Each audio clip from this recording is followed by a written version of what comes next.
தெரியாது. காட்டுங்க கார. தோ பாருங்க. பொண்டோடை எம்மா பெரிய காரு. அப்பா காரா. நான் பெரிய காரு நினைச்சிட்டேன்.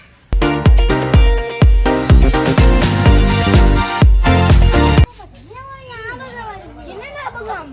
அது வந்து ரொம்ப பெரிய கதை சொல்லிட்டா அங்க ஆர்வமா இருக்கு சொல்லுங்க. மந்திரி இன்னொருத்தவங்க இருக்காங்க. மந்திரி வந்து தேர்ல பைபிள் வாசிச்சுக்கிட்டு போயிட்டு இருந்தாங்க.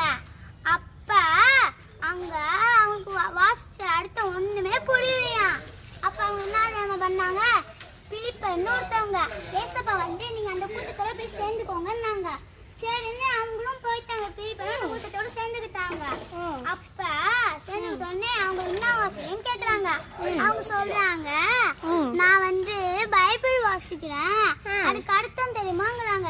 எனக்கு தெரியாதே, சொல்லி கொடுத்தாதான் தெரியுங்கிறாங்க. சரின்னா அவங்க சொல்லி தரேன்னாங்க. சொல்லி தந்துட்டாங்களா. மந்திரி வந்து அங்க போயிட்டு இருக்கும்போது குளம் வந்துச்சு. அந்த குளத்துல நாங்கள் ஞானஸ்தானத்துக்கு தான் மந்திரி கேட்டாங்க. பிலிப்பு எடுத்துக்கோங்கன்னாங்க. எடுத்துக்கிட்டு அடுத்த செகண்டே பார்த்தா பிலிப்பை காணும். எங்கன்னு பார்த்தா அடுத்த செகண்டே அவங்க அடுத்த நாட்டுல இருந்தாங்க. அப்புறம்னா ஏசப்பாவை நம்பினா ஏசப்பா வந்து நம்மள பஸ்ஸுக்காரு எதுவுமே இல்லாம நம்மள அடுத்த நாட்டுக்கு அழைச்சிட்டு போயிடுவாங்க. ஆமா, இப்ப புரியுதா? புரிஞ்சிருச்சு. ஹாய் गाइस, இந்த வீடியோ பிடிச்சிருந்தா லைக் பண்ணுங்க.